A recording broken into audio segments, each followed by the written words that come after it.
persoalan tanah, konflik agraria adalah bom waktu bagi negara ini.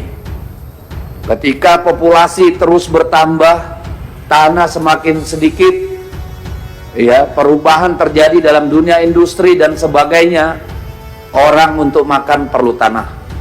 Ini terkait juga, Pak, karena menurut saya, ini kalau nggak ada cerita penegakan hukum, Pak, persoalan kayak gini akan terjadi terus.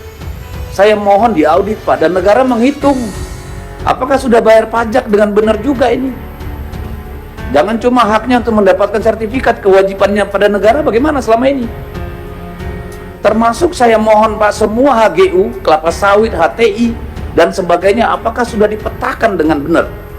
Sehingga kita bisa menghitung apakah betul misalnya HGU diberikan 30.000 hektar, dia tidak menguasai 35.000 hektar. Sehingga 5.000 hektar itu selama ini tidak membayar pajak kepada negara. Ini kan sedang dibutuhkan negara, Pak. Itu salah satu cara untuk menambah pendapatan negara dari orang kaya, gitu, yang menipu terutama. Pagar laut ini pun, Pak, ya, kami berharap penegakan hukum. Ini jangan hanya orang agrarian yang kena, Pak. Yang bikin sertifikatnya kok lolos, bersama-sama melakukan kejahatan kok. Mana mereka-mereka itu? Jangan kesalahan ini ditimpakan hanya kepada BPN Agraria, ATR, Pak Nusron. Tadi saya singkat mendengar sudah setahun itu dikerjakan oleh Bareskrim. Lah, urusan kayak begini 1 tahun Bareskrim nggak kelar. Kan gila itu. Inilah realita pahit di lapangan, Pak. Semua bisa dibengkok-bengkokin, hanya rakyat yang nggak mampu, Pak. Mereka hanya mampu diseret, dipukul ketika tanahnya mau diambil. Kalau bukan kita, lalu siapa yang bela mereka? Saya lihat sekali bahwa Pak Nusron menguasai dengan sangat baik semua isu-isu yang dipaparkan kepada kita, daging semua. Bahkan ketika menyembunyikan sesuatu pun datar, sehingga seolah-olah kita nggak sadar gitu.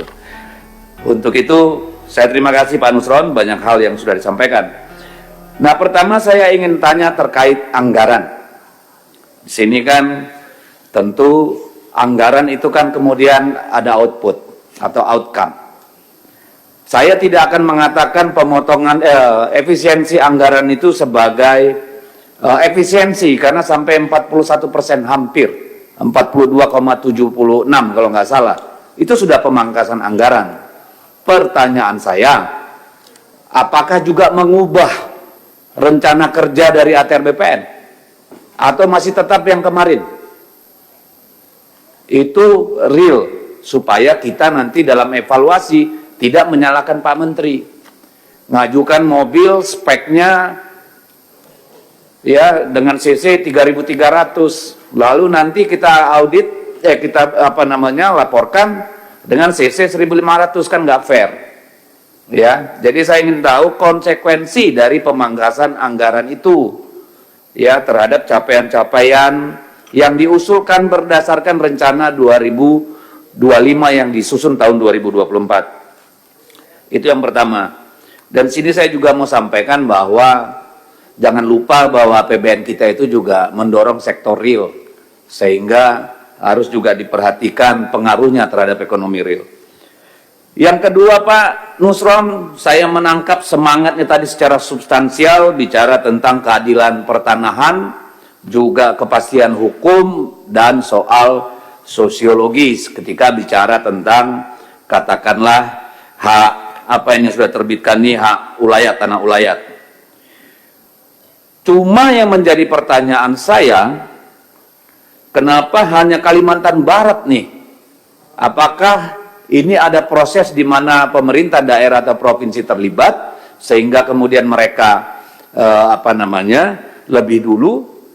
Karena saya kira problem di Kalimantan Selatan, Tengah, Timur, dan Utara juga banyak sekali terkait tanah ulayat. Apakah tidak ada usulan dari sana, Pak Menteri? Ya, ini kan perlu menjadi perhatian kita. Soal tanah ulayat ini, karena kita semua tentu paham bahwa persoalan tanah, konflik agraria adalah bom waktu bagi negara ini. Ketika populasi terus bertambah, tanah semakin sedikit, ya, perubahan terjadi dalam dunia industri dan sebagainya. Orang untuk makan perlu tanah. Itu harus kita ingat. Jadi ini adalah sumbu ledak yang kita nggak tahu kapan akan meledak di negara ini. Sehingga perlu hati-hati dalam soal keadilan agraria. Kemudian Pak Menteri, saya juga sangat tertarik dengan plasma dan inti. Di dapil saya Pak Menteri, tidak ada plasma yang beruntung Pak. Setiap tahun per keluarga rata-rata hanya menerima 100-200 ribu per bulan Pak, untuk 2 hektar tanah plasmanya. Saya mohon semua di Kalimantan Utara diaudit Pak. Karena selalu alasannya rugi, perusahaan rugi, masyarakat masih punya utang. Sampai kapan mereka harus menderita? Mending kembalikan 2 hektar itu mereka kelola sendiri. Kenapa jadi rakyat yang berutang di bank untuk plasma? Padahal tanah ulayat, tanah milik sendiri. Ini saya kira Pak Nusron, saya sangat butuh perhatian khusus dari Kementerian Agraria di Kalimantan Utara ini Pak. Ada satu kabupaten Malinau lebih luas dari Jawa Barat Pak. Penduduknya hanya 85.000 kurang. Tanahnya terdiri dari mungkin 70% hutan, 29%-nya konsesi, tambang dan segala macam, cuma mungkin di bawah 5% yang diduduki masyarakat.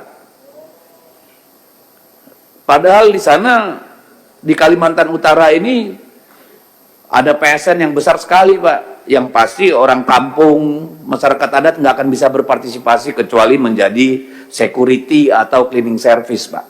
Saya mohon ada keadilan untuk rakyat di sana. Dan saya lapor juga Pak Menteri, sahabat saya ini belum ada kantor wilayah Pak di Kalimantan Utara Pak.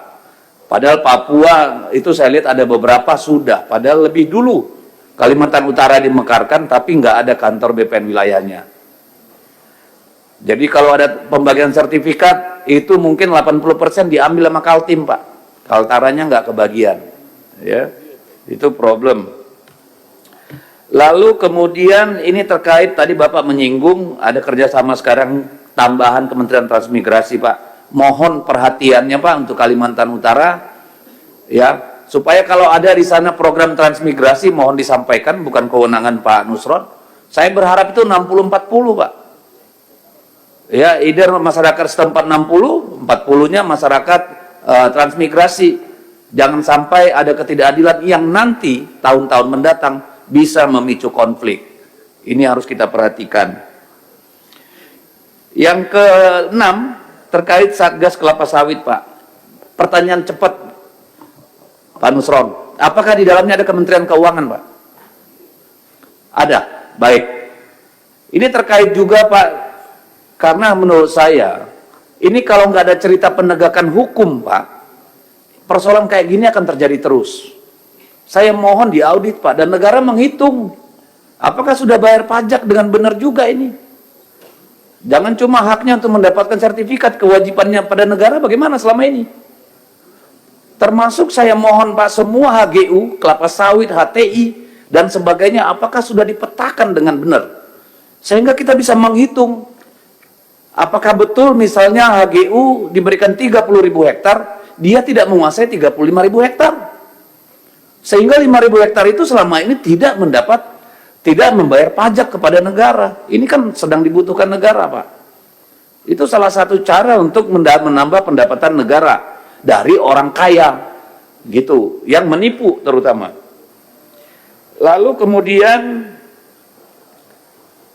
soal tentu ini soal tadi disampaikan Pak Nusron yang lagi rame ini soal pagar laut.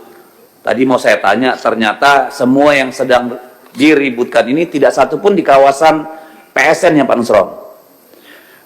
Dan kemudian tentu menjadi pertanyaan, apakah ini bagian dari siapa? Apakah mafia tanah itu sendiri? Terlepas dari PSN atau tidak? Mungkin Pak Nusron tidak perlu sampai ke sana, tapi saya mau mempertanyakan Pak Nusron. Di sini kan disebut ada pembatalan hak HGB dan hak milik Tapi tidak disebutkan luasnya berapa Pak Nusron. Hanya disebutkan ada 50 total bidang. Tapi berapa luas itu Pak Menteri? Ya, kita pengen tahu itu berapa luas. Kemudian, dulu pertemuan pertama kita Pak Menteri, saya mengatakan bahwa tidak akan ada mungkin mafia tanah, tidak akan ada konflik kalau tidak ada keterlibatan insan BPN. Dan hari ini kan itu terbukti. Ya. Tetapi yang menjadi pertanyaan saya, ini kenapa sanksi berat? Apakah ini persoalan administrasi atau persoalan pembegalan hukum, Pak? Tidak ada mens rea di sini untuk keuntungan pribadi atau kejahatan hukum. Kalau hanya sanksi berat, Pak, ini akan berulang terus di mana-mana, Pak. Kalau hanya inspektorat yang turun, tidak akan ada yang namanya efek jerah. Ya paling sanksi berat, di kantong gua udah 30 miliar. Kalau gua makan gaji berapa tahun sampai pensiun nggak dapat 30 miliar. Begitu-gitu aja kita, Pak. Saya kira tidak cukup hanya sanksi berat. Harus proses hukum. Karena ini kejahatan. Bukan malpraktek yang hanya berkonsekuensi sanksi. Ini saya kira perlu menjadi perhatian, Pak. Ya, termasuk yang di Surabaya dan sebagainya itu, termasuk yang Bekasi tadi.